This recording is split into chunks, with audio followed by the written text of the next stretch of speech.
quieren acaparar o monopolizar que el diálogo sea exclusivamente con ellos. Buenos días. Saludo a toda tu gran audiencia. Mira, el problema no es del diálogo, es de la oposición. El diálogo es un sentimiento nacional, es un instrumento para el entendimiento y la relación civilizada, fecunda de los actores políticos en un sistema democrático como el que vive Venezuela. Ahora, la oposición, hay que darle tiempo a la oposición incluso.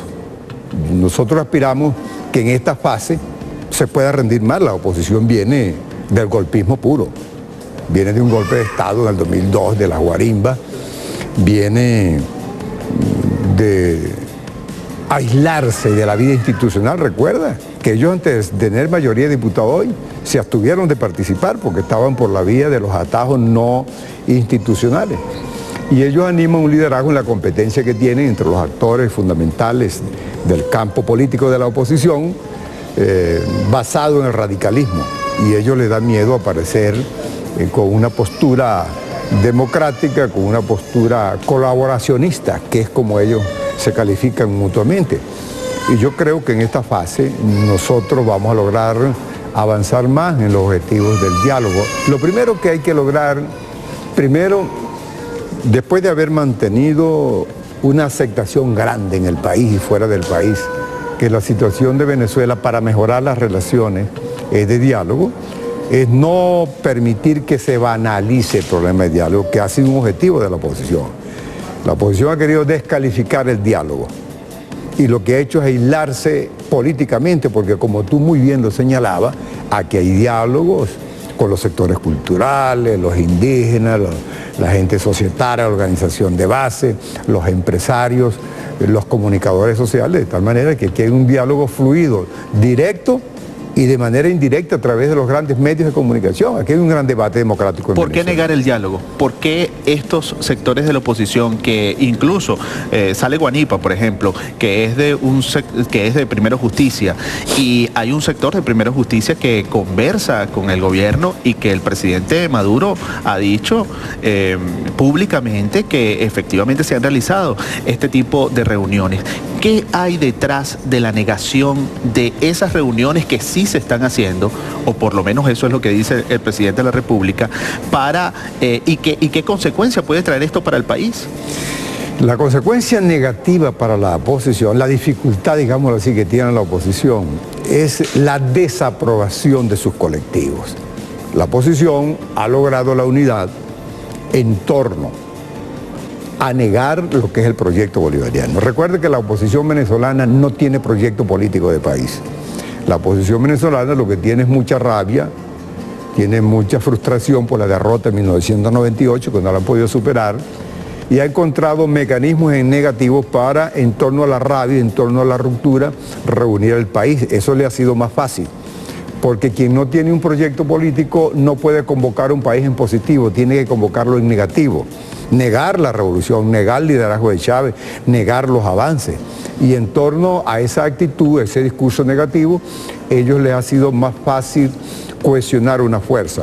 Pero ahora se dan cuenta que eso no da resultado y han tenido que sentarse a la mesa de diálogo por fatalidad, porque no pueden ponerse de espalda al 80% de la opinión de los venezolanos que quiere diálogo, no pueden ponerse de espalda al llamado del Papa, no pueden ponerse de espalda a lo que quiera la comunidad internacional. Por cierto que ellos pidieron que el Vaticano formara parte del diálogo, y ahora que el Vaticano forma parte, ellos mismos niegan la mesa de diálogo. Es un asunto realmente algunas veces hasta caricaturesco lo que está sucediendo en los sectores de la oposición. ¿Cómo podemos nosotros evaluar, cómo puede el venezolano de a pie evaluar lo que está sucediendo en estos sectores de oposición, tomando en cuenta que ellos consideran incluso hasta una humillación el tema? Esa fue la palabra que utilizó Julio Borges, que no se iban a humillar, o sea, que iban a conversar, pero que no se iban a humillar ante el gobierno? Entonces, ¿cuál es la evaluación que puede hacer el venezolano promedio? ¿Cómo puede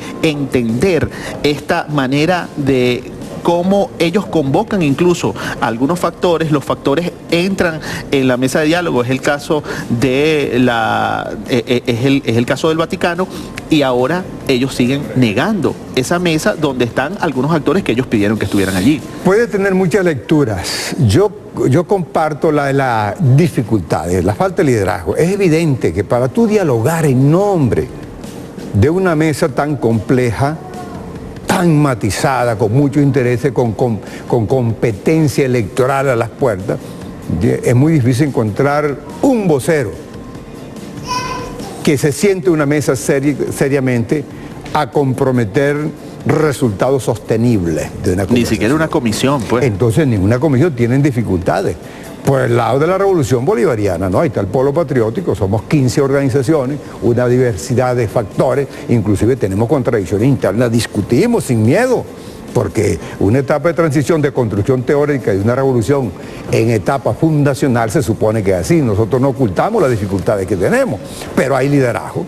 En torno a Chávez, en torno a los voceros del gobierno y de la dirección política de la revolución, en el campo bolivariano no hay absolutamente una contradicción.